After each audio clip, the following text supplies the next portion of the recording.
En Ecomedios, hasta las 9, nos encontramos para hacer proyecciones con Jorge Rousseler y un equipo de especialistas claves. Un informe sobre la economía, las finanzas, los mercados y el resto de la actualidad, imprescindible para tomar las mejores decisiones. Hasta las 9, proyecciones con Jorge Rousseler por Ecomedios.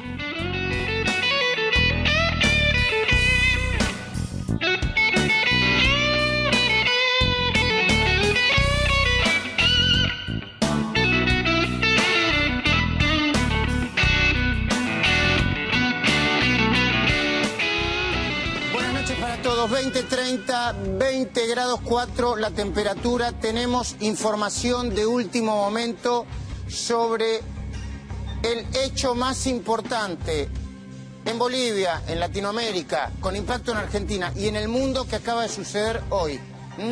Información sobre lo que Evo Morales y entre otros Alberto Fernández llaman golpe de Estado en Bolivia. Está acá, comprometido, como lo hizo siempre, Miguel Ángel Pichetto. Pichetto, buenas noches, gracias. ¿Qué tal? ¿Cómo te va? Bien.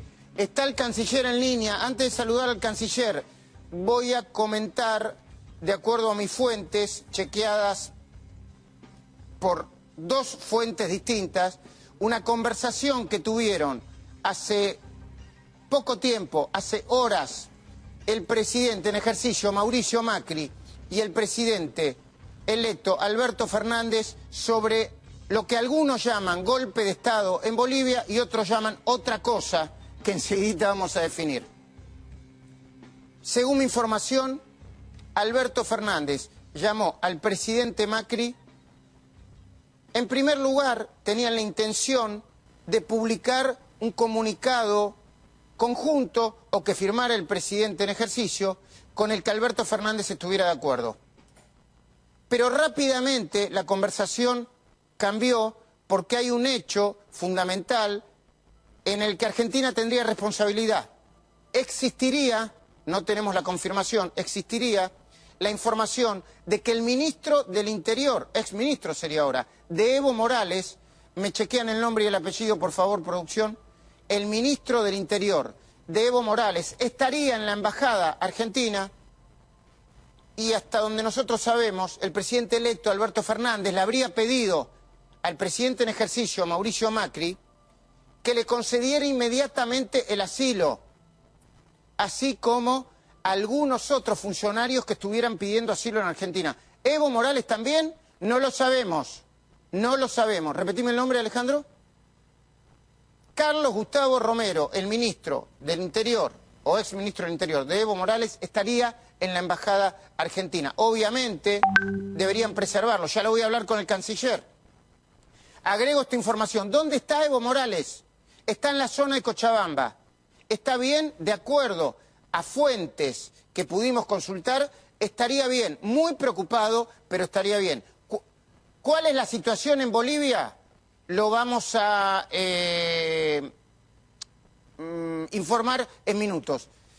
Fori, buenas noches. Luis Majul lo saluda. Sé que usted está de un lado para el otro, tenemos poco tiempo. ¿Cómo caracterizaría la situación que hay en Bolivia? ¿De golpe de Estado o cómo la definiría? A ver, yo creo que los bolivianos han estado en un proceso delicado, de gran inestabilidad, que ha determinado que por el acuartelamiento de las policías de distintos lugares de Bolivia y por alguna situación de presidencia que decidieron adoptar las Fuerzas Armadas, más llamamientos que ha hecho la oposición, la Confederación Obrera Boliviana, creo que todos estos elementos deben haber determinado en algún momento de hoy la decisión del ahora expresidente Evo Morales a presentar su renuncia. Él, antes de hacer esto, tuvo una evaluación sobre la auditoría hecha por la OEA sobre el desarrollo del acto electoral del 20 de octubre y en función de eso también hizo un llamado para hacer elecciones prontamente y también modificar la composición del Tribunal Electoral. Luego, en la tarde, él presentó su renuncia, la mismo hizo también el vicepresidente García Linera, ya había renunciado previamente el presidente de la Cámara de Diputados, Sí. luego lo hizo el presidente del Senado y ahora estamos a puertas a ver si en el mecanismo constitucional boliviano asume el presidente del Supremo Tribunal u otra autoridad. Canciller, ¿me podría confirmar si está el ministro del Interior en la Embajada Argentina?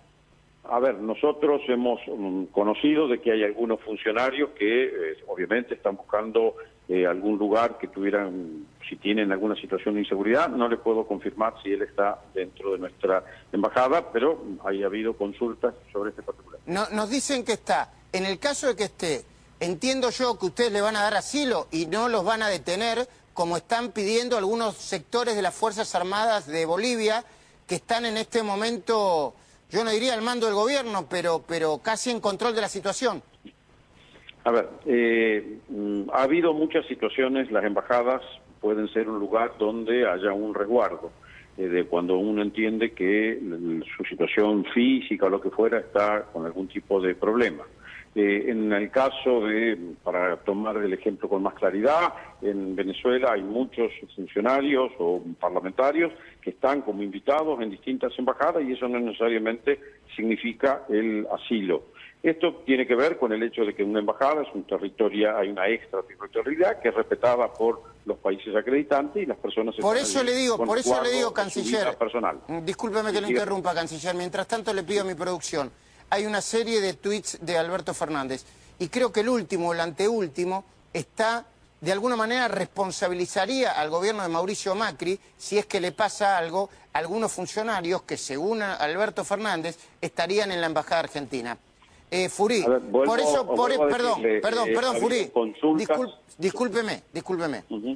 Es muy importante saber para las familias de los funcionarios y para toda Latinoamérica de Evo Morales, sea un gobierno simpático o no simpático, de izquierda o de derecha, se haya definido o no si es un golpe de Estado, si usted me permite, con todo el respeto, a mi entender.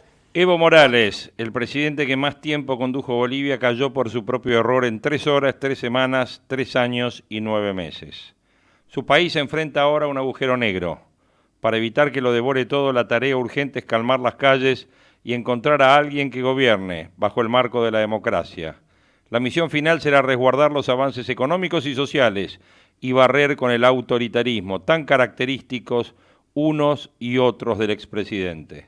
Será una tarea difícil y estará llena de peligros. El principal será la incendiaria polarización entre los seguidores de Morales, que se refugian en la épica de haber sido víctimas de un golpe, y sus detractores, reunidos en una oposición tironeada entre un sector moderado que no logra hacer pie y un ala derecha que crece y se muestra más y más extrema. 3 horas tardó Morales en dimitir luego de que las Fuerzas Armadas bolivianas anunciaron que le retiraban el apoyo y que el presidente debía dar un paso al costado para pacificar al país.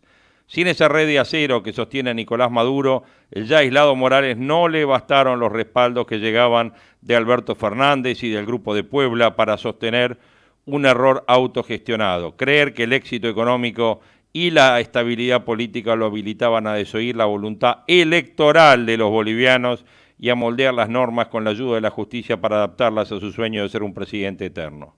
14 años, Evo Morales, 14 años.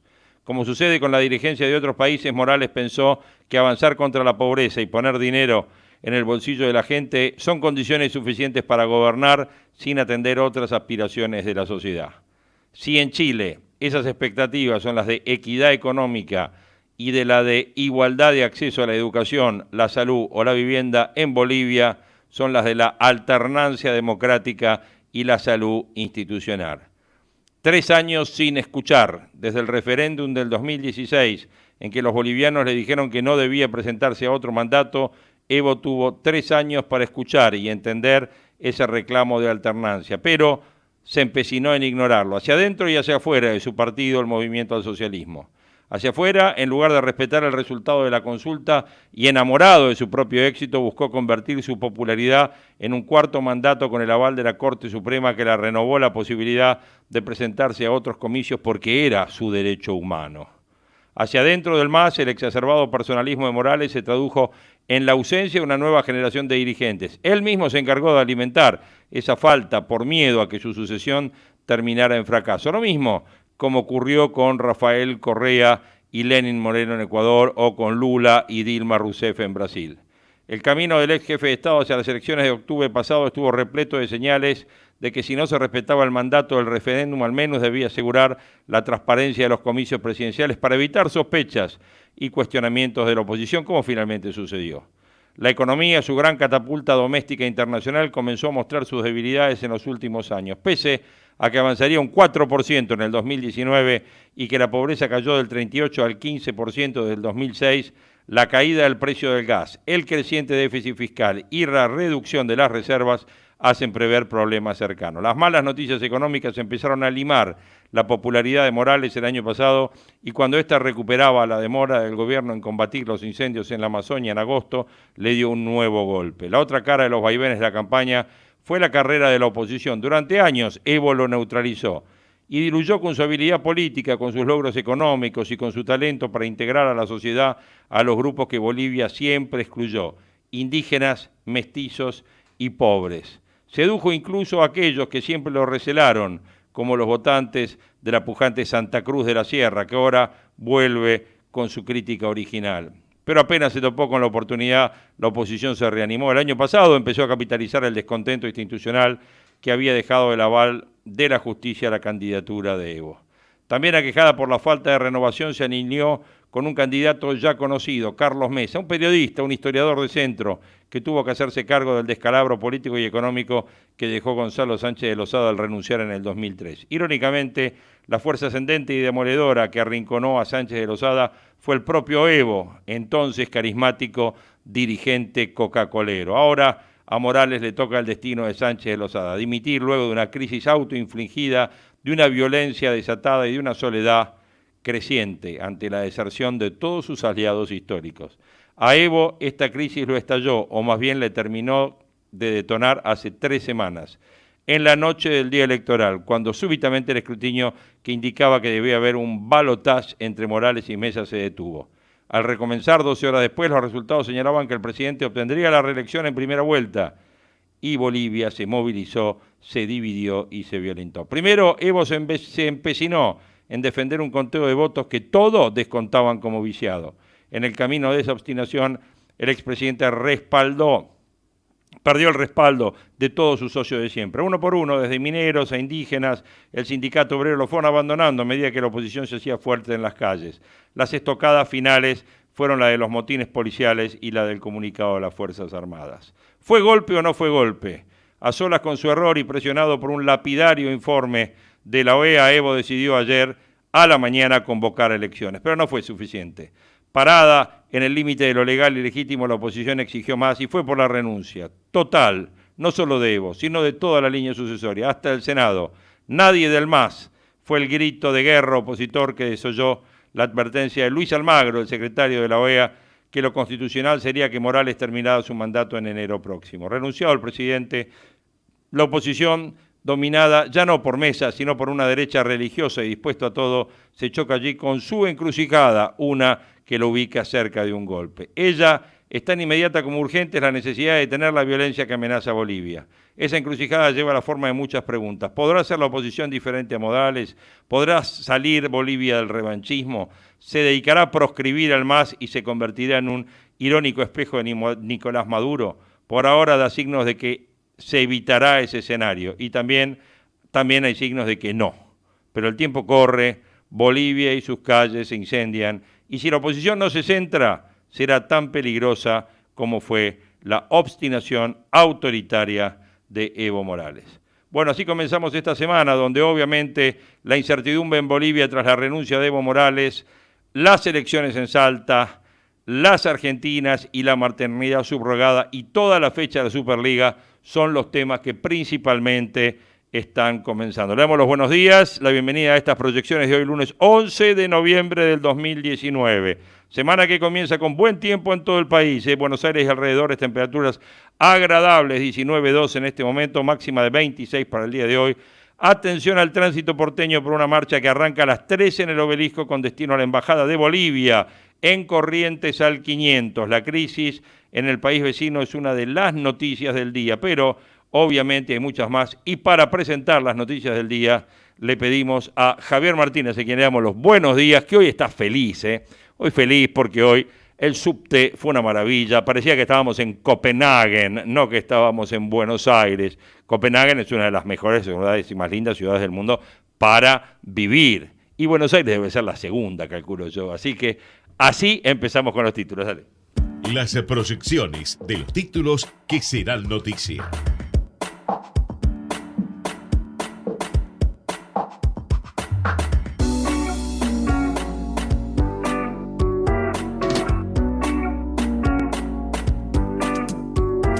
Vacío de poder en Bolivia, presionado por el ejército, renunció Evo Morales. Había llamado a repetir las elecciones calificadas de fraudulenta, pero la oposición y los militares exigieron su salida. El gobierno argentino pidió paz social y diálogo.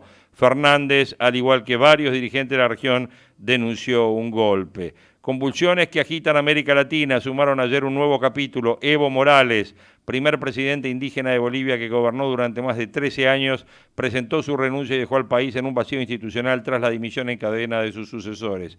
En medio de una crisis política disparada por las acusaciones de fraude tras las elecciones de octubre y ratificadas por el informe de la OEA, Morales había llamado ayer por la mañana a repetir las elecciones, pero la presión de las Fuerzas Armadas y de la policía terminó forzando su renuncia. El líder más opositor, más radical, el presidente del Comité Cívico de Santa Cruz, Luis Fernando Camacho, anunció su intención de formar un gobierno de transición con el ejército y la policía para que haya elecciones en 60 días y dijo que hay una orden de detención contra Evo. Se espera que la Asamblea Legislativa se reúna en las próximas horas para buscar consenso sobre los pasos a seguir.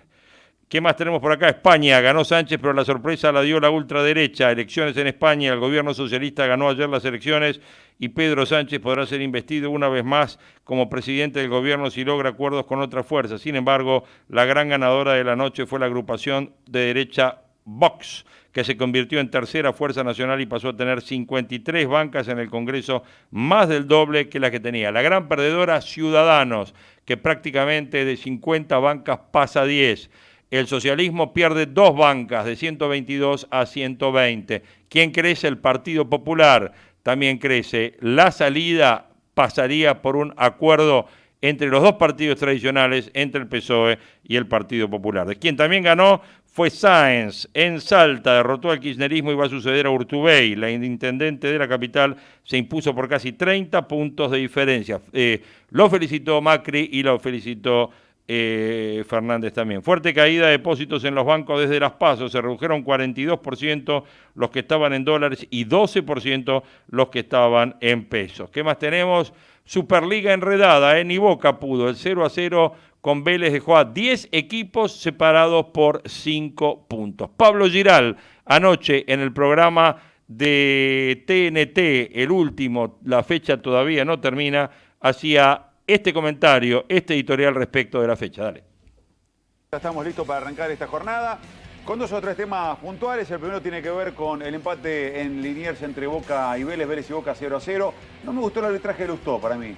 Demasiado charlado, demasiado hablado, tratando de persuadir a los jugadores, de seducirlos de otro lugar, y la verdad me parece que terminó siendo muy permisivo a lo largo del partido y que termina siendo un poco el responsable que se hayan pegado tanto, que haya tantas infracciones, que haya sido un partido tan entrecortado. Por supuesto que los jugadores no colaboran y está claro, pero bueno, eso como para arrancar. Después un 0-0, esperaba un poquito más de Vélez porque Vélez muestra una identidad futbolística y hoy no la pudo desarrollar. Y en Boca, todo lo que pueda decir casi que está de más. Yo estoy desconcertado. Primera vez que pone esta formación Alfaro, primera vez en todo el año, primera vez que juegan juntos todos estos muchachos juntos.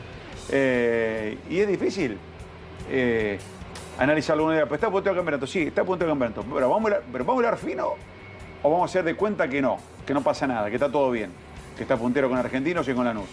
Si hablamos fino, me desconcierta un poco Boca, la verdad. Un equipo que con los jugadores que tiene, juegue como juega, cada día juega peor Boca. Eso, a lo mejor es un error mío y si es así les pido 1000 disculpas, me rectifico y arrancamos el programa y tiro la barriga y arrancamos. Pero tengo la impresión de que juega cada vez peor Boca. Es cierto, no me vengan ahí por echar una Fabra. No está bien, no. hasta la expulsión de Fabra y debió ser expulsado a Nico Domínguez y eso estamos todos de acuerdo. Pero digo, juega mal Boca, es inexplicable. Arrancó el partido, pelotazo Mauro Zárate. Yo digo, bueno, habrá sido la primera del partido, entonces es una percepción que tengo, metió un pelotazo largo y Mauro justo le cae. Pelotazo Mauro Zárate. O sea, ¿en serio? La planificación fue suponer que con pelotazo a Mauro Zárate Boca le podía ganar a Vélez.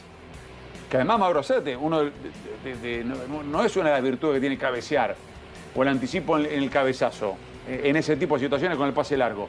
Me desconcertó Boca jugando así. O sea, no Boca, Alfaro, porque acá ya es nombre propio.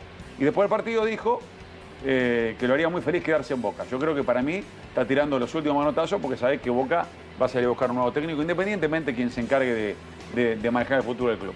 Buena victoria de Gimnasia. Ojo con Gimnasia porque suma mucho de visitante, le cuesta local, pero de visitante está sumando y le está ganando rivales directos. Y Gimnasia, con algunos resultados, Central Córdoba Santiago del Estero, que ganó un partido con mucha polémica frente a Patronato, algún traspié Central Córdoba y algo que pierde el resto y con el recorrido que queda, cuidado, Gimnasia puede respirar, puede tener resto, falta mucho, queda la Copa de Superliga que también te da puntos para el promedio, cuidado, Este Gimnasia que, por momento, decimos cuál es la versión, la del local o la de visitante. La visitante es como si se sacara la presión y fuera mucho más lúcido. Tiene un jugador que para mí es clave cuando se nota, que es Matías García. Cuando él se nota dentro de un equipo con limitaciones, pero le destaco a Maradona la aparición de algunos pibes que entran con unas ganas, con entusiasmo, con lo de Paradela me gustó mucho, que entran con una rebeldía bárbara. Y por último, quiero cerrar con el tema San Lorenzo y estoy averiguando un poco qué pasó con Gorosito. Porque, a ver, la noticia de Gorosito es técnico de San Lorenzo. Bárbaro, perfecto. Fuimos a dormir, nos levantamos el otro día, no es técnico de San Lorenzo. No va a ser técnico de San Lorenzo. Bueno, y lo confirmaron a Monarres. Me contaron por allí que hablaron con el plantel el otro día.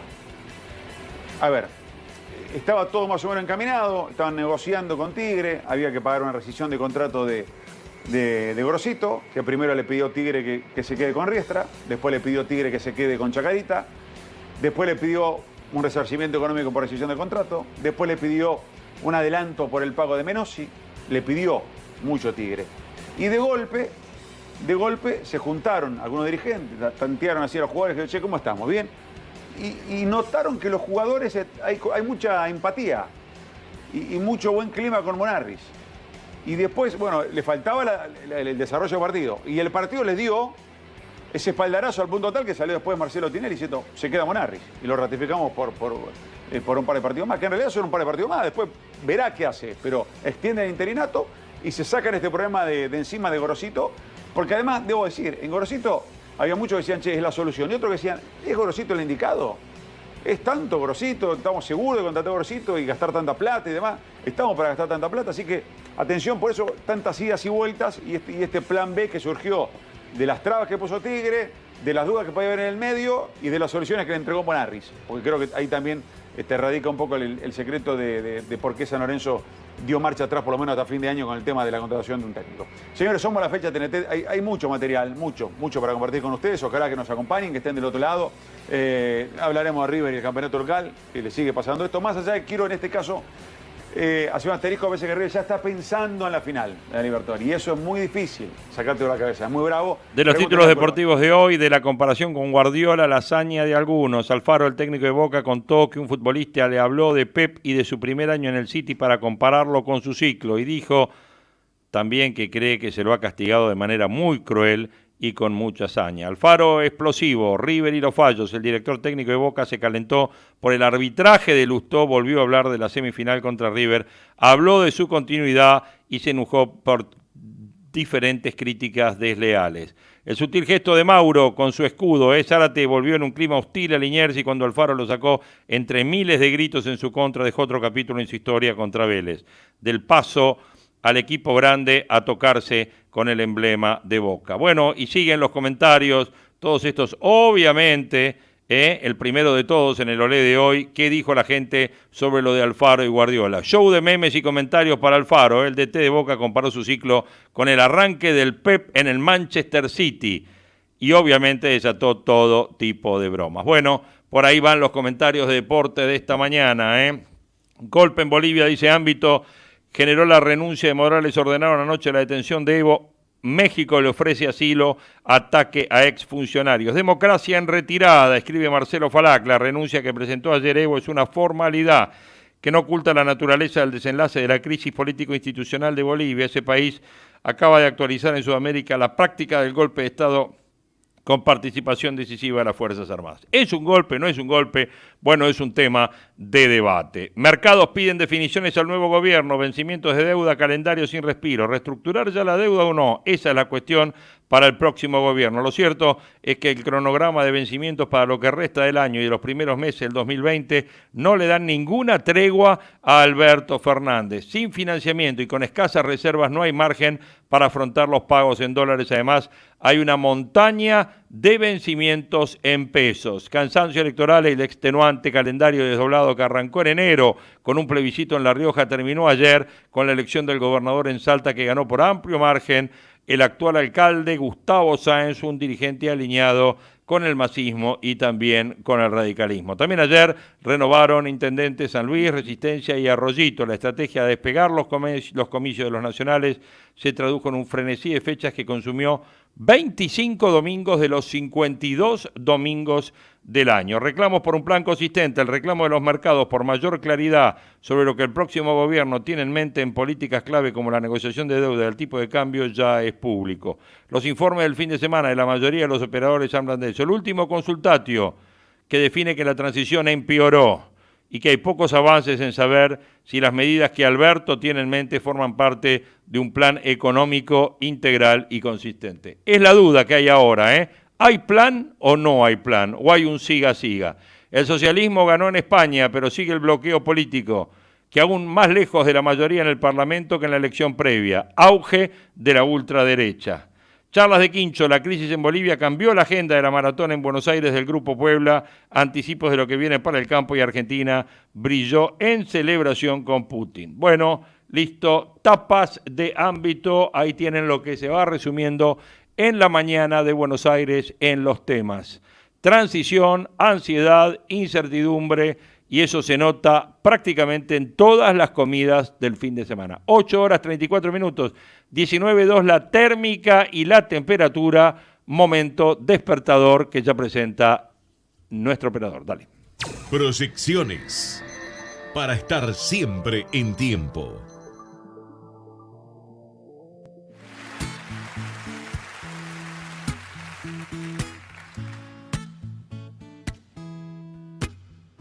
There are places I remember all my life, though some have changed, some forever, not for better. Some have gone and some remain. All these places have their moments with lovers and friends. I still can recall. Some are dead and some are living. In my life, I've loved them all. But of all these friends and lovers, there is no one compares with you. And these memories lose their meaning when I think of love as something new. Though I know I'll never lose affection for people and things that went before. I know I will often stop and think about them. Un 11 de noviembre de 1965 finaliza la grabación del álbum Rubber Soul de los Beatles en estudios EMI en Londres, en el Reino Unido. Una de sus canciones es In My Life, y esta es la versión de Ed Sheeran en este tributo a los Beatles con la presencia de Paul McCartney, Ringo Starr y Yoko Ono. I know I'll never lose affection for people and things that went before. I know I will often stop and think about them, but in my life I love you more.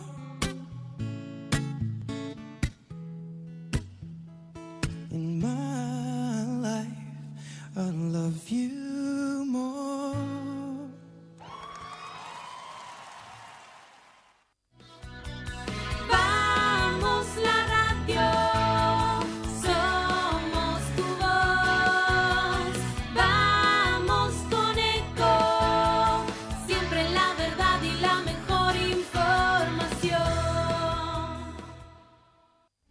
En Ecomedios, Informe Agropecuario, con Sebastián Nini. El Ministerio de Agricultura de Argentina estableció las condiciones para otorgar el cupo de exportación de distintos tipos de quesos a los Estados Unidos a través de la resolución 126 publicada en el Boletín Oficial. La norma estableció que Agricultura puede designar hasta el último día hábil de octubre de cada año quiénes serán los importadores de la cuota de acceso preferencial que accederán al cupo de 2.530.68 toneladas. A partir de esa fecha, el Ministerio notificará las designaciones correspondientes al gobierno de los Estados Unidos. Los interesados en acceder al cupo referido deberán encontrarse registrados y habilitados como importadores en los Estados Unidos de acuerdo con la normativa que tiene dicho país. Agricultura, considerarlo pertinente, podrá requerir las constancias que acrediten el cumplimiento del requisito previsto en el presente artículo. La mercadería correspondiente al cupo deberá ser ingresada a los Estados Unidos entre el 1 de enero del año del que se trate y el 31 de diciembre de ese mismo año. Soy Sebastián Nini, andando el campo por Ecomedios. Señor productor, un manejo responsable del ganado no solo mejora la productividad, sino la calidad de la carne. Por eso, para atender el bienestar animal, es necesario implementar buenas prácticas de manejo con instalaciones adecuadas y evitar el estrés del ganado durante el arreo, la carga y el transporte. Con la ganadería, ganamos todos. Instituto de Promoción de la Carne Vacuna Argentina. Informe Agropecuario, en Ecomedios, por Sebastián Nini. OnFit, la primera cadena de gimnasios low cost premium de la Argentina. www.onfit.com.ar. ¿Sabías que en la ciudad, si estás por alquilar, tenés Garantía BA, que te brinda una garantía accesible y segura si no contás con una propiedad? Lee más sobre Garantía BA en el chat de la ciudad en WhatsApp. 11 50 500 147. Vamos, Buenos Aires. ¡Ay, pero qué tarde! ¿Qué se me hizo? Me tengo que apurar porque si no, no llego.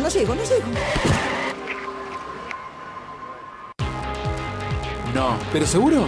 ¿Qué problema? Bueno, vamos a encontrar una solución. Bancame ahí que en 2 minutos estoy con vos. Bueno, vos ahora te tenés que ir. Sí, pero yo quiero hablar de esto ahora. Cuando llegue a casa te llamo. 3 de cada 10 muertos en el tránsito son peatones. Cruzá siempre por la senda peatonal o esquina, respetando los semáforos. Allí, todos los vehículos deben darte prioridad. Luchemos por la vida. Podés vernos en vivo en ecomedios.com. Contenidos audiovisuales. Conectate con nosotros. youtube.com/ecomedios 1220. Hasta las 9. Proyecciones con Jorge Ruseler por Ecomedios.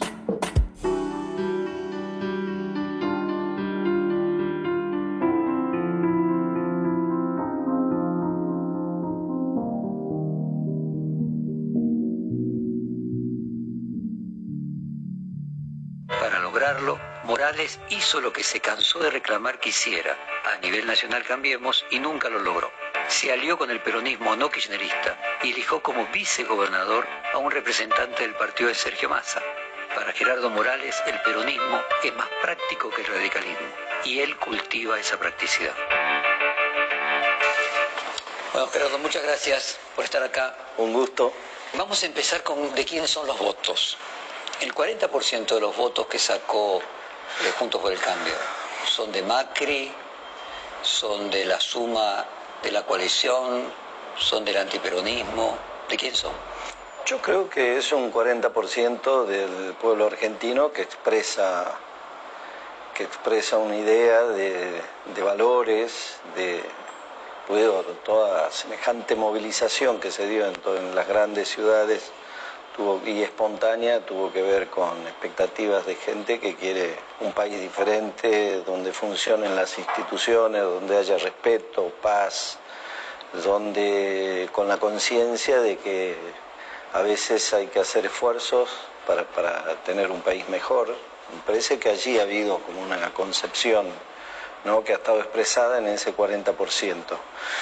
Obviamente que Mauricio Macri es un dirigente que tiene presidente todavía y ha tenido un rol central, porque ha tomado la decisión después de las PASO y de ese resultado tan tremendo de sobreponerse y de demostrar que tiene fibra y de recuperar el vínculo con la gente, ¿no? Me parece que apostó a la política, lo que muchos veníamos planteando, reclamando por bastante tiempo, ¿no? Porque en definitiva es la política.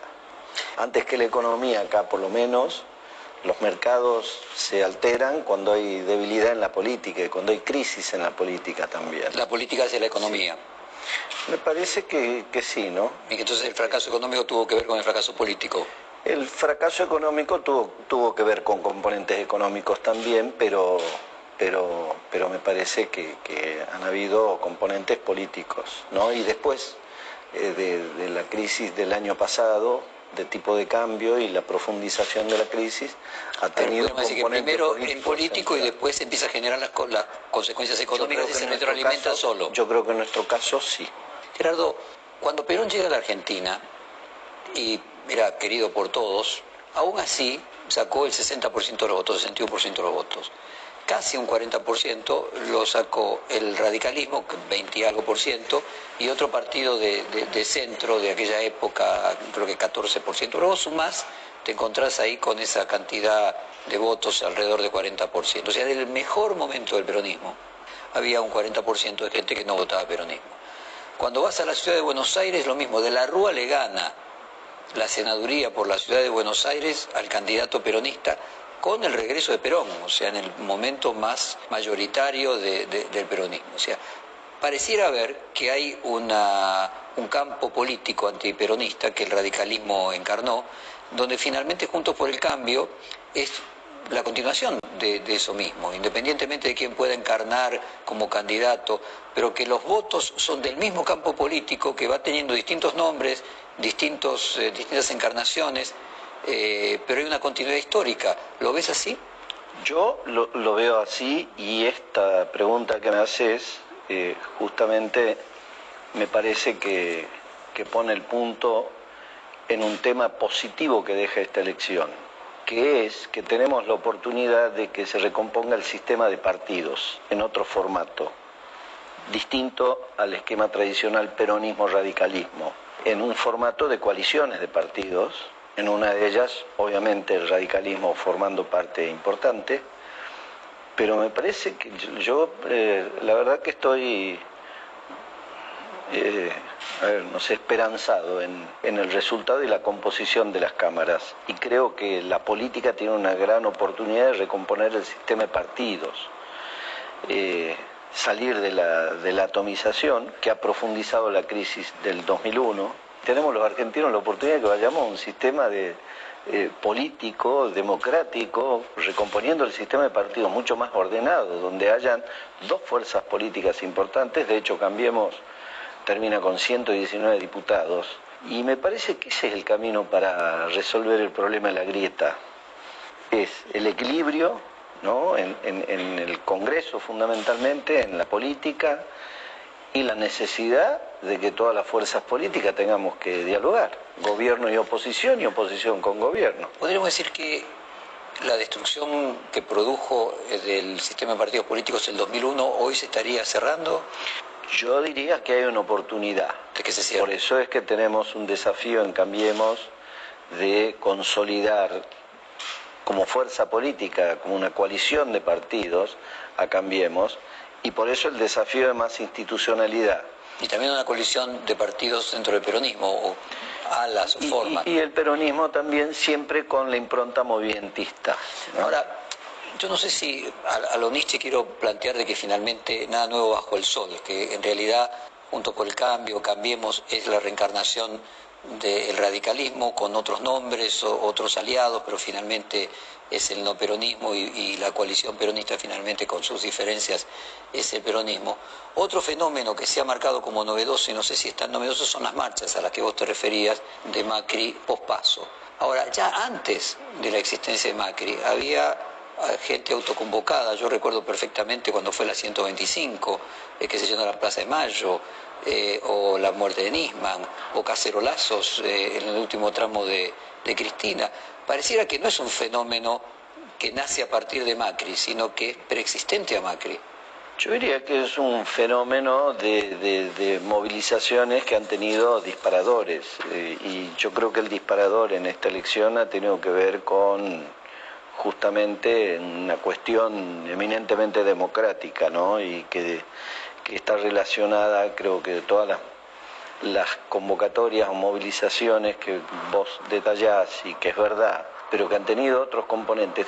Me parece que lo importante es que movilización del pueblo por un resultado, detrás de un resultado electoral, detrás de un conjunto de ideas, detrás de una propuesta. Alfonsín tuvo el 9 de julio una concentración aún mayor, ¿no? Aún mayor en otro tiempo. Creo que había una gran expectativa por recuperar libertades, la democracia, el Estado de Derecho, salir de las dictaduras. Por ejemplo, si liberaran a Debido, o si la sociedad percibiese que los juicios por corrupción se manipulan de manera que genera una sensación de impunidad, ¿no crees que nuevamente saldría una enorme cantidad de gente a la calle?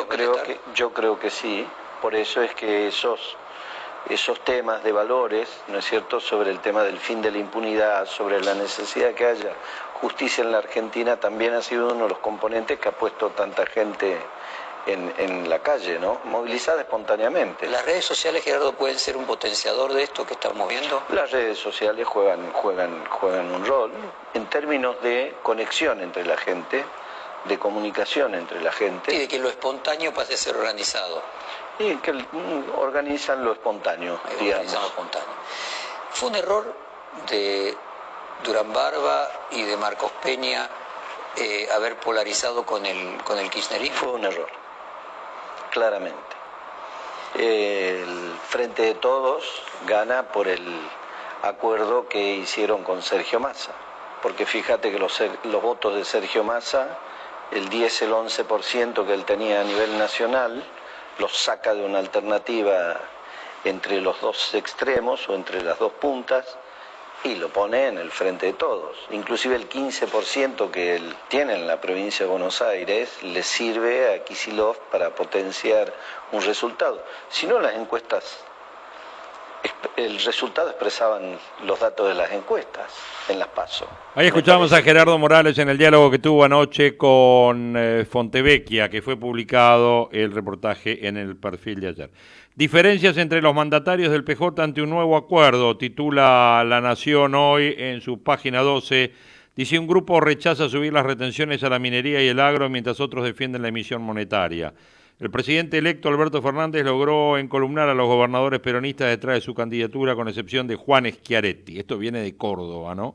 Pero a la hora de gobernar deberá lidiar con un bloque heterogéneo que arrastra diferencias internas de hace años, solo maquilladas por estar en la oposición a Mauricio Macri. Esas brechas se vuelven evidentes en el flanco fiscal. Las provincias mineras y agrícolas no quieren un aumento en las retenciones.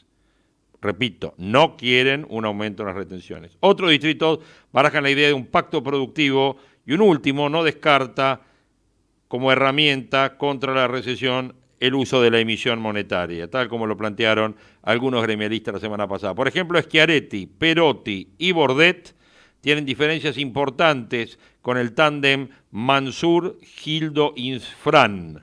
A Cristina le responde Axel Kicillof, Capitanich y Alicia Kirchner. La nueva configuración del PJ quebró al Club de los Gobernadores, que trabajó en tándem en los últimos años, en especial para sacar el pacto fiscal del 2017, y está virtualmente frenado de cara al año que viene, porque es casi seguro que no seguirán las bajas de impuestos previstas. Las restricciones presupuestarias hacen difícil que así lo sea. Fernández insiste en que el 10 de diciembre empieza una Argentina gobernada por un presidente y 24 gobernadores, pero no desconoce que deberá consensuar intereses e incluso pensar en alguna ley marco que le permita, si es necesario, disciplinar a los mandatarios. Distintas fuentes consultadas por La Nación coincidieron en que la mayoría de los gobernadores tienen en común el interés de plantarse como una suerte de contrapeso al kirchnerismo duro, pero más allá de esa pesan las diferencias de los intereses de cada distrito.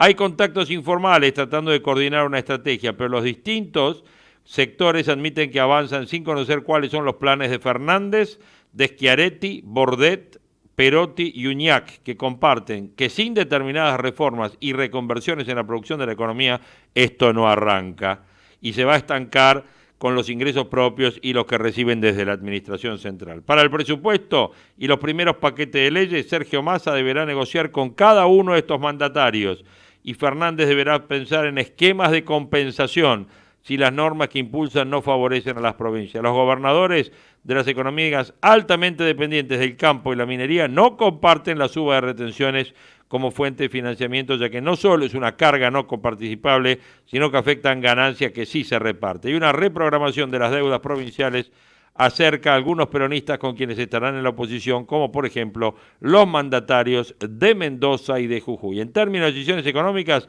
las provincias juegan un rol clave, equivalen a la mitad del gasto público consolidado. Bueno, ahí teníamos un temita, otro tema en este escenario postelectoral y la transición bonaerense es que Kicillof quiere revisar con Fernández el pacto fiscal firmado con los gobernadores. Ese acuerdo del 2017 establece una baja gradual de impuestos provinciales. El mandatario electo también espera recibir de Vidal fondos para pagar los aguinaldos y los 2 bonos por $500 millones.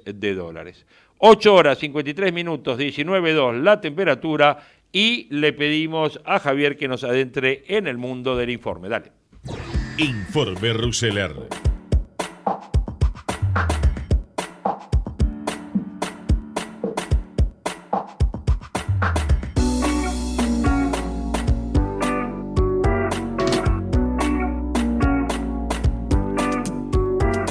Acreedores de New York prevén una reestructuración desordenada, escribe hoy Willy Laborda en Cronista. Dice que el jueves por la tarde en Nueva York tuvo lugar la primera reunión de tenedores de papeles argentinos en estado de pre-default. Lo bueno, no estaban los grandes fondos de inversión norteamericanos, solo eran pymes. Lo malo, mostraron fastidio con la Argentina y anticiparon una reestructuración desordenada de la deuda argentina. Los precios en los mercados reflejan esta sensación imperante en Nueva York. El viernes, la deuda argentina volvió a caer y cerró la semana con pérdidas del 5% promedio. De estar arriba del 40% de paridad, ahora está por debajo del 38%, anticipando ese eventual desorden que terminaría tarde o temprano en mayores quitas o en juicios extensos. Los fondos buitres por ahora no aparecen. El sendero óptimo para encarar la actual crisis sería el de cerrar rápido un nuevo programa con el fondo. Aún restan valiosos 11.000 millones por desembolsar. Canjear deuda bajo legislación local y extranjera y así el país podría tener un rápido retorno a los mercados de crédito. El nuevo endeudamiento con el fondo contendría el plan económico en sí, en lo fiscal y monetario. Un llamado del nuevo equipo económico bastaría para que al día siguiente estuviera una misión del fondo en el país, pero los contactos que vienen teniendo los referentes económicos de Alberto con los inversores indica que se va a una oferta abonista sin el fondo. La novedad pasaría por la incorporación del ex secretario de Finanzas en la gestión Lorenzino y actual director de Max Valores, Adrián Cosentino, junto a Guillermo Nielsen. De nuevo, la impresión entre tenedores de papeles argentinos es que hoy se está lejos de ese sendero óptimo, que lo más probable es que haya un divorcio inicial con el Fondo Monetario Internacional y que a ello se sume otro divorcio, el de la deuda bajo legislación local con la deuda de la legislación extranjera. Apenas asuma el nuevo gobierno el 10 de diciembre, lo más probable es que se reestructure la primera deuda y que mientras la segunda se siga pagando. En el 2020 hay vencimientos por el equivalente a 30.000 millones de dólares por la deuda local y de solo 4.000 millones por la deuda extranjera. Los papeles que tienen estipulado en caso de incumplimiento de la justicia argentina están a tiro de decreto. El Palacio de Tribunales para Inversores es bien distinto al Tribunal del Distrito Sur de Nueva York a cargo de Loretta Presca. Un ejemplo, el discount bajo ley local opera el 42% de paridad, mientras que el mismo papel, pero con la única diferencia que está bajo la ley de New York, opera el 50%. Matías Culfas sigue tejiendo el acuerdo económico y social. Esta semana se reúne con los ejecutivos de las empresas alimenticias para tantear el clima existente para la firma de este entendimiento.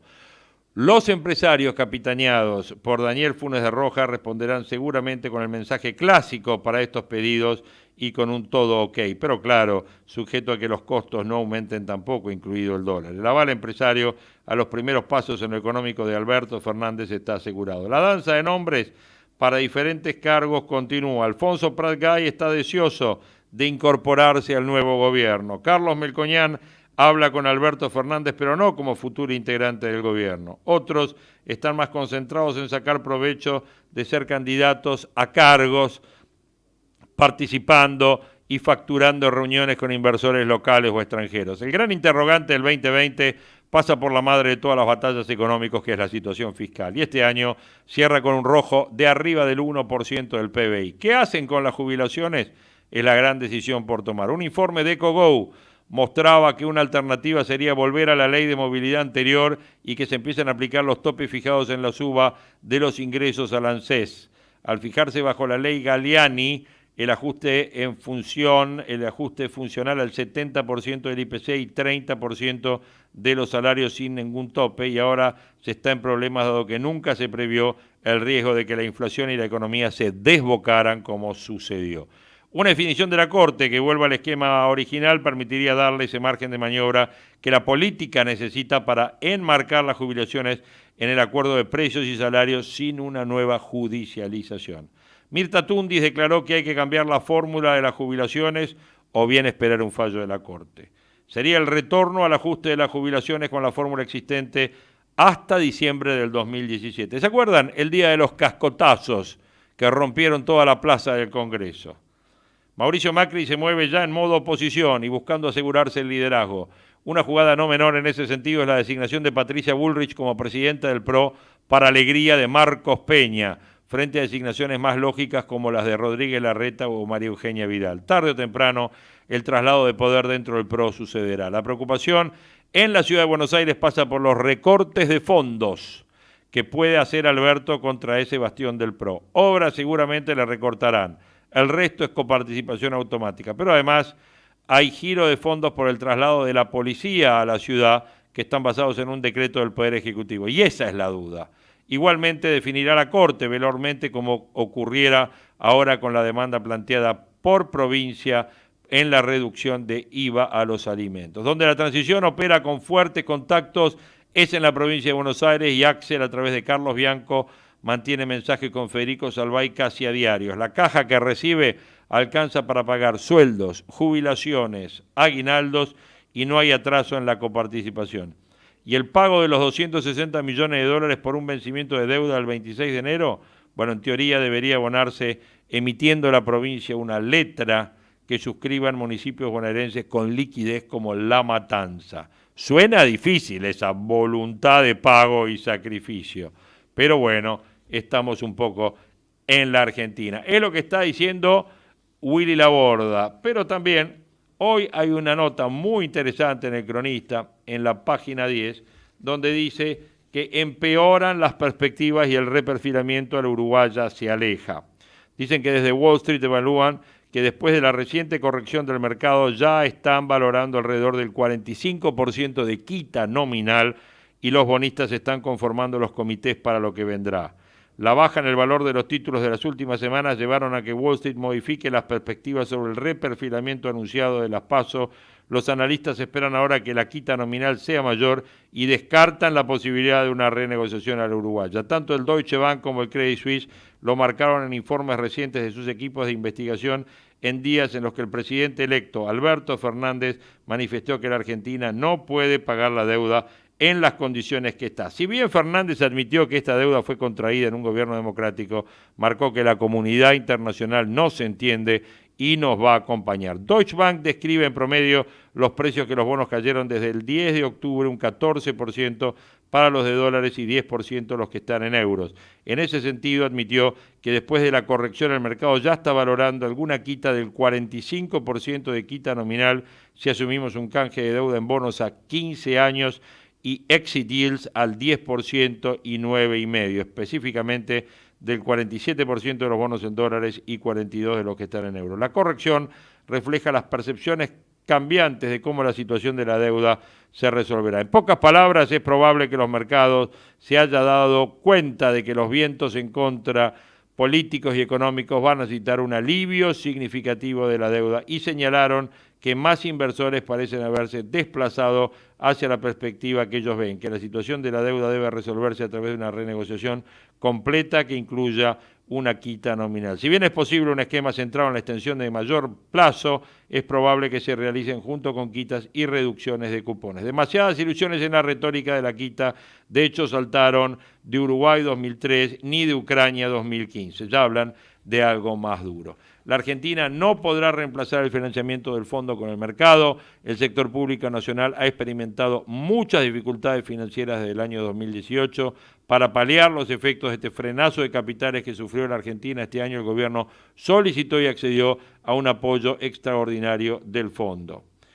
En la negociación con los acreedores privados, el eje central va a pasar por disminuir las necesidades financieras de corto y mediano plazo y esto contribuirá a relajar la presión sobre el frente externo al reducir la demanda de divisas del Tesoro. Para el año que viene se prevé que el Tesoro enfrente vencimientos de capital vinculados al 9% del Producto Bruto. Por su parte, los servicios de interés tendrán que estar a cargo del orden del 3,5% del producto, con una carga de intereses que ronda entre el 2,5% y el 3%. Partiendo que estamos en un déficit del 1%, resulta imposible que el gobierno pueda generar un ahorro de magnitud suficiente para cubrir esos intereses, ¿no? Complicada la ruta, los vencimientos de pesos en lo que resta del año suman 60.000 millones mensuales, mientras que los nominados en dólares ascienden a 1.200.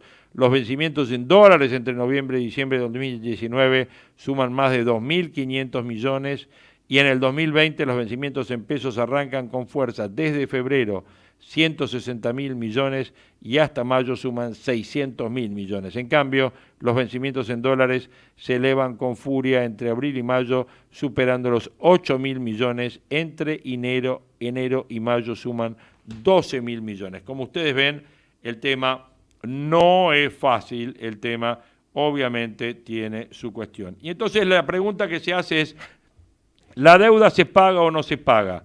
La deuda 2020, el stock y los datos precisos de cuánto vence, las acciones son las que más bajaron desde el 2018 y cuánto se defendió el mejor capital. Alberto Fernández no debería caer en un círculo vicioso, sino debería tomar medidas para un círculo virtuoso. Pero la deuda con los privados de largo plazo asume a 110.000 millones de dólares. La deuda de corto plazo asciende a 22.100 millones de dólares.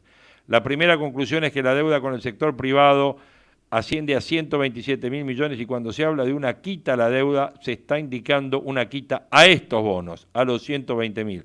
Por lo tanto, una quita del 20% nos ahorraría pagos dentro de 10 años de unos 25.000 millones que representan 6% del producto. La quita de la deuda es algo más que emblemático que efectivo de corto plazo, lo que modifica es el flujo de intereses a abonar en el tiempo.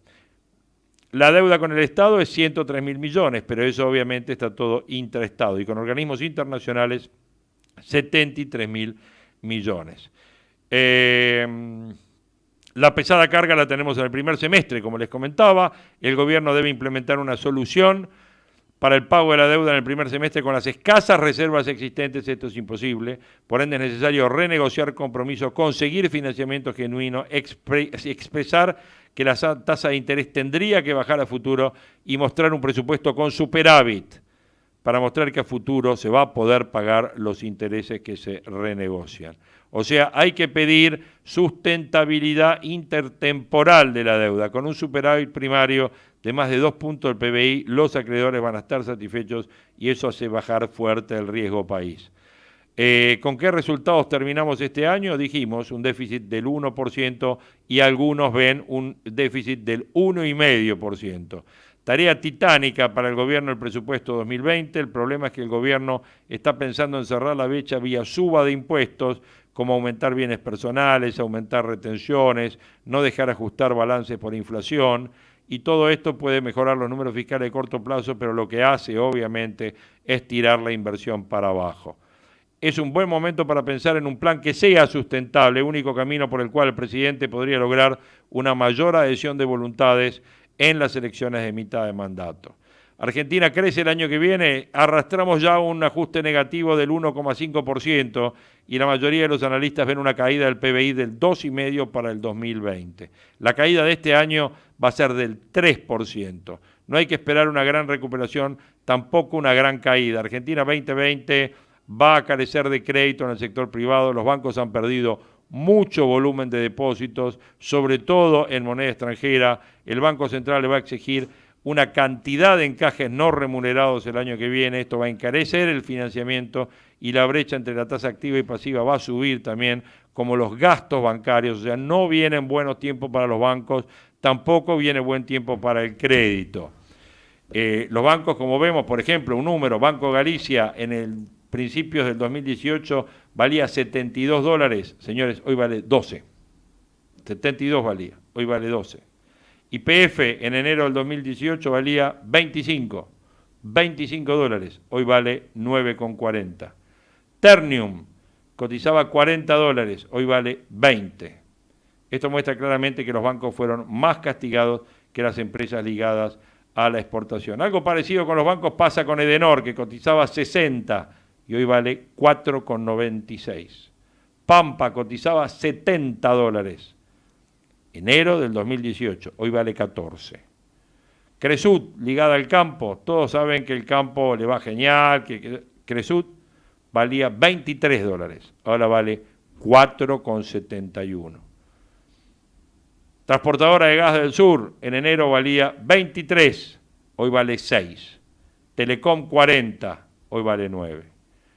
Para tirar una idea, para ver dónde estamos. El gobierno tiene una parada difícil con la deuda, es impagable en el 2020 teniendo en cuenta dónde estamos. Es necesaria una reestructuración de deuda rápida, negociar la llegada de dinero fresco para el pago de intereses y preservar un presupuesto que con mínimo tenga un superávit primario de 1 punto tendiendo al 2,5-3. El gobierno trabaja sobre un ajuste que va a recaer sobre los privados una vez más y eso termina impactando negativamente a la hora de invertir, con lo cual cada año se crece menos, se recauda menos y seguimos en este círculo vicioso. El objetivo del gobierno tendría que ser salir a un círculo virtuoso, ingresar alentando la inversión, proponiendo incentivos fiscales, quitando retenciones y bajando el gasto público improductivo. Hasta que asuma el próximo presidente tendremos dólar congelado y tasas del 63. Dólar bolsa o dólar blue debería empezar a trepar porque va a aumentar el cono de incertidumbre. Faltan 29 días, faltan medidas, falta plan, abundan candidatos, no hay certeza. Me parece que estamos perdiendo un tiempo divino. 9 horas, 9 minutos, 19 grados la temperatura. Fue creciendo un poquito la temperatura con todo este diagnóstico, pero seguramente ahora la entrada del señor Hugo Grimaldi va a enfriar un poquito. Hoy de vuelta parece que está contento con la performance de Lanús porque otra vez vino, no, hoy vino medio borrabino, medio violeta, no, yo estoy viendo mal. Lo que pasa es que estoy leyendo la página Salmón del cronista y eso me trae. Villa Dálmine. Qué linda que es esta chica Janine Añez Chávez, que es la mujer que puede quedar a cargo de la transición boliviana. ¿Qué tal? Buen día para Más todos. linda que Evo, te digo. Buen día para todos. Buen día para todos. ¿Qué dice Grimaldi? Nada, que la verdad que lo de Bolivia es muy preocupante porque no es algo clásico, pero es un golpe de Estado. Un abismo. No cabe duda que ha quedado una ¿Sabes que tengo total, yo ¿no? mi duda de golpe de Estado? Yo te voy a... Yo no tengo ninguna duda, porque lo asimilo a lo de Fernando de la Rúa. Ah, bueno, entonces es un golpe civil. Bueno, y este también. Ah, ok, está bien. Esto es un golpe civil, correcto. Este vamos también. por ese lado. No vamos dentro de los golpes de Estado clásicos. Al final parece ser, por lo menos dice Evo, que algún milico lo apretó, ¿no? Sí, le sacaron la guardia, le sacaron, claro, le sacaron la custodia. Y si están persiguiendo a todo el mundo y te sacan la custodia, ¿qué haces? Claro, te las tomás, ¿no? Por eso. Digo, pero me parece que el helicóptero es lo mismo. Entonces, si yo condené aquello, no puedo dejar de condenar esto. No soy como otros que hoy por hoy hablan del valeroso pueblo chileno que sale a la calle. ¿Qué tiene que ver chileno con eso? Y nada, porque Nada. sí, tiene que ver que el gobierno de Piñera es de derecha. Ah, bueno. Entonces eso no va a ser un golpe de Estado, eso va a ser la juventud maravillosa que salió a pelearla. No, la verdad, muchachos del doble estándar, déjense de jorobar. Lo de Evo es un golpe de Estado. Si se lo hacen a Piñera, lo será. Pero pongamos todo en el mismo plano. Internamente, anoche hablaron por teléfono Alberto Fernández y Mauricio Macri. No se pusieron de acuerdo porque Fernández quería que el gobierno argentino condenara el golpe de Estado. Y el gobierno argentino dijo que estaba viendo los mecanismos constitucionales, etcétera, etcétera.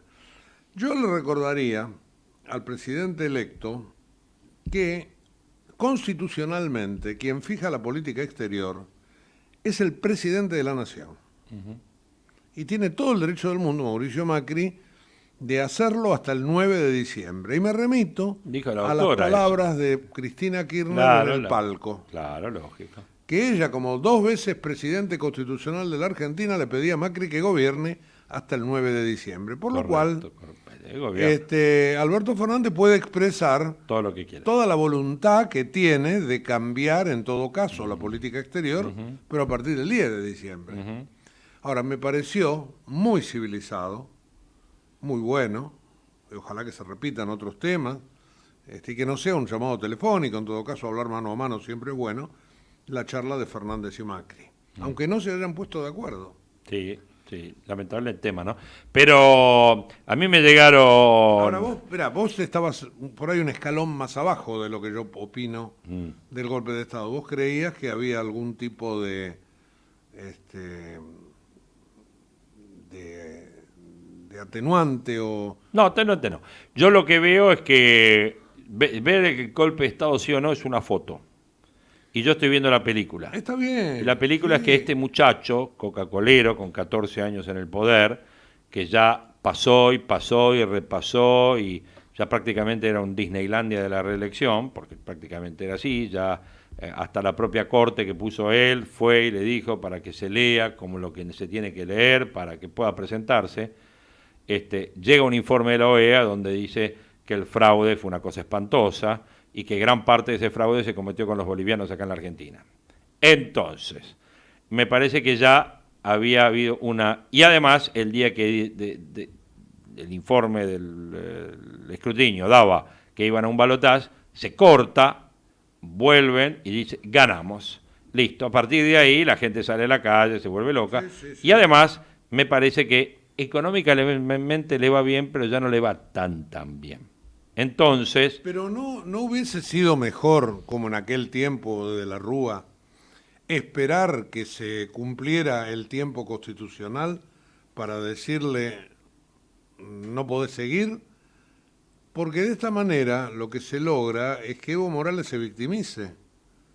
Puede ser. Y tener por detrás a medio continente, al grupo de Puebla, a los que se reunieron el sábado acá en Buenos Aires. Sí, que es un grupo de fracasados, el grupo de Puebla. Yo te lo voy a explicar. Yo hice una nota ayer diciendo que era una estudiantina. Bueno, más o menos.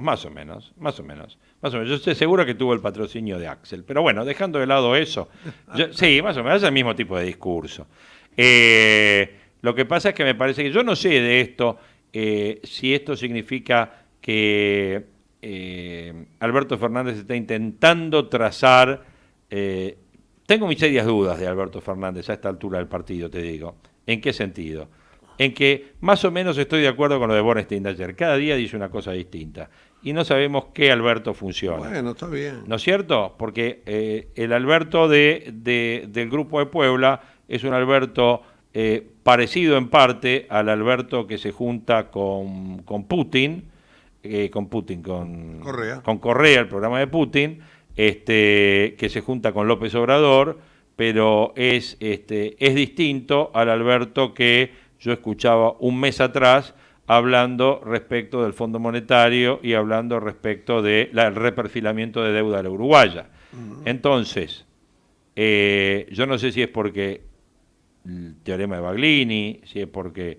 Pero la realidad es que veníamos, y lo que más me dolió fue el sábado a la mañana que salió Ominami, ¿se llama? Ominami. Se llama Marco Enríquez Ominami. Ominami, que sale en TN, en un diálogo a la mañana antes de entrar a las reuniones, que las tuvieron no sé en qué hotel, y le preguntan qué opina de la relación, de la cuestión de la política internacional que va a llevar a Argentina acá adelante. Esperemos que Argentina vuelva al mundo después de 4 años de haber estado totalmente desconectado del mundo. Entonces yo creo que, yo no sé si este señor Minami está en el mundo o vive en Disneylandia, porque la verdad es que si el mundo es ir con un grupo, porque todos los que estaban ayer en el grupo este de Puebla son todos expresidentes, claro. El que no está renunciado está prófugo, el que no está prófugo lo rajaron, el que no... Y como decís vos, Evo tiene que caer ahí ahora, porque está dentro de esto. Respecto de que si Evo está bien sacado o mal sacado, es un tema opinado. ¿Por qué? Sé que es opinado. ¿Por qué? Porque hay que ver un tema, Hugo, hay que ver cómo estaba el ambiente adentro de Bolivia, que se ve que si el tipo ya directamente se va, es porque ya no era sostenible. Fíjate que a la mañana llama elecciones, sí. como un acto desesperado, sí. Y a las pocas horas renuncia. Bueno, pero todo eso no implica que no sea un golpe de Estado. No, yo no estoy diciendo. Yo lo que estoy diciendo es que ¿qué produce esto? ¿Qué produce esto? Una cantidad de hechos abominables de la política. Estoy de acuerdo. Ah, bueno. Estoy de acuerdo. Técnicamente es un golpe de Estado. Un presidente no llega al final de su mandato, que todavía le faltaba, porque hay una interrupción de del tiempo que tiene él. Ahora, es una interrupción quizás voluntaria, o por ahí es verdad que un general le pidió que se vaya, o la policía le hizo el vacío. Está todo bien, y que la gente salía a la calle y protestaba, pero el tipo se sube a un avión y se va, no sabemos dónde. De primero decían que podía venir a la Argentina. Supuestamente México. A México. Sí. También leí... México tiene historia de haber recibido. Leí otra versión, sí, argentinos inclusive. Sí. Leí otra versión que decía que vendría a la Embajada Mexicana en Buenos Aires, o Montevideo, no sé. Pero también es verdad, y coincido con vos, que el veranito económico de Bolivia estaba pasando, pero tenemos que decir que mientras la Argentina se debatía durante los últimos años en ver cuánto teníamos de déficit fiscal, Evo tenía superávit fiscal. Sí. Y tenemos que decir también que la inflación boliviana era mínima. Nada, sí, correcto. Entonces, y el riesgo país de Bolivia, nada. Exactamente, y que incluyó un montón de gente. Sí. El tipo, no digo que fue un gran presidente, pero hizo un gobierno bueno. Creo que lo perdió el hecho de querer eternizarse. Porque, como vos decías antes, aquel referéndum le había dado en contra. Y después se encontró una interpretación de la Corte Suprema que dijo que era un derecho presentarse, y entonces se presentó. Y bueno, mirá ahora en el recuento lo que dice la OEA, ¿no? Yo lo que creo es que quien llegó a este punto es Evo. Sí, es verdad. Ahora, si Evo podía seguir hasta el 30 de enero o no, si se podía seguir hasta el 30 de enero o no, la gran duda que yo tengo es si prácticamente era posible o no. Bueno, claro. Ayer a la mañana, también coincido con vos, como un manotazo de ahogado, dice, bueno, vamos a hacer nuevas elecciones. Claro. Y ahí le dicen todo, está bien, hacer nuevas elecciones, pero vos tomátela. Claro. Ese es el bueno, pero hay un vacío de poder importante porque... Sí, porque se fueron todos. Detrás de él se fueron todos. Lo normalmente en estos casos es que asume el presidente de la Corte Suprema. Lo mismo pasó con Sánchez de Lozada. Cuando te acordás, Sánchez de Lozada en el 2003, cuando se fue, más o menos parecido, del otro lado político. Del otro lado. Pero termina igual. Y en Bolivia, generalmente, los fines de gobierno son así, O sea, históricamente, desde Banzer, me acuerdo, hasta acá, yo tuve un montón de compañeros de colegio bolivianos, de familias de tipo, te digo, y muchos que son de esas familias, y contaban historias de cómo terminaban los gobiernos, siempre termina asumiendo la Corte Suprema. Sí, claro, me imagino que... Por el vacío de poder, lo mismo lo ves ahora. Se van todos, hasta la presidenta del Senado se fue. Todo lo que tenga que ver con el MAS se fue. Digamos, con el movimiento socialismo se fue. Y este fue el pedido de la oposición, el pedido de las Fuerzas Armadas. Ahora, de acá en adelante también cambia bastante el tablero que quiere Alberto Fernández, Porque suponete que, no sé cómo termina Chile, en Bolivia hay elecciones y suponete que gana la derecha. Lo tenés a Bolsonaro acá y hay que ver qué pasa en Uruguay, si gana el Frente Amplio o si gana Pou, el hijo de la calle, que vuelve el Partido Blanco, no sé, nos quedamos medio solos, ¿no? Con la retórica progresista. Digo, me parece. Vamos a ver. Bueno. Hay que ver, es una duda. Habrá que ver. La verdad que lo que nadie sabe es si tenemos plan económico, ¿eh? Eso sigue en duda. Olvídate. Yo decía en la nota esta que te comentaba recién que... Me encantó tu nota de ayer de cronista. Bueno, justamente esa, que hay que hacerle caso al general, ¿no? Que para conocer a alguien que cojea, decía Perón, tenés que verlo caminar. Uh-huh. Y todavía hay que esperar. Todavía no empezó a caminar. No. Empezó a hablar, eso sí, él le gusta. Se ve la pata a la sota, otra cosa que decía también el general. Le vas viendo la pata a la sota, pero todavía no la descubrió. Sí. Y yo como atenuante pongo en la nota, bueno, puede ser que debajo de esa sota tenga 2 anchos. Claro. Y nos sí, salvamos. No, todavía, pues claro. Y si tiene 2-4, chau, ¿no? Yo voy a misa todavía los domingos, te digo. ¿Tenés un montón para hoy, supongo? Terrible. Viene Néstor Sibona. ¿Sí? Hablaremos de economía, quiero hablar con Bolivia. Uh-huh.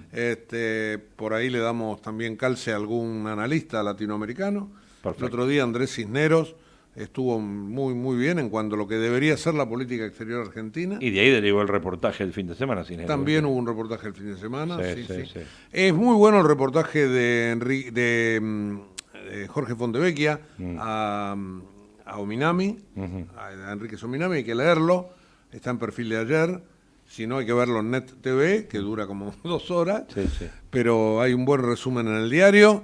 Y es muy bueno el documental que hizo el diario La Nación sobre Alberto Fernández. Sobre Alberto, yo creo que está muy bien, muy ágil, dura 1 hora, hay que sentarse, mirarlo tranquilo, pero el hombre mira a la cámara, cuenta cosas personales, cosas de la política, cómo llegó, quién lo formó, cómo se acercó. Bueno, cuente, está muy bueno. ¿A quién premió al final? Me dijo que iba a premiar. ¿A quién premié? Programas que iba a premiar el viernes, me dijo que tenía programas para premiar del interior. Bueno, no, eso es para el día... falta todavía. Para diciembre, claro. Falta. Hicimos la reunión del jurado. Falta, listo. Pero no puedo revelar. No, yo creía que ya había salido el tema. No, el día 4 de diciembre, creo. Falta. Se hace una fiesta y ahí se develan. No fue como el Martín Fierro, que fue el sábado, ¿no? No, yo el Martín Fierro no. Falta. ¿No vio el Martín Fierro? Sí, vi un rato. Estuvo muy bien, Fernando Bravo estuvo muy bien. No lo vi por televisión. Muy bien, pero leí lo que dijo. Extraordinario. Sí. Extraordinario. Tipo realmente que tiene conocimiento de radio, ¿no? Maestro. Bueno, se quedan con Hugo Grimaldi y todo el equipo. Nosotros nos vamos mañana a las 8 a hacer más proyecciones. Que empiecen bien la semana. Gracias, Javier. Gracias a todos. Hasta mañana. Chao. Desde Buenos Aires, transmite LRI 224, AM 1220, Ecomedios.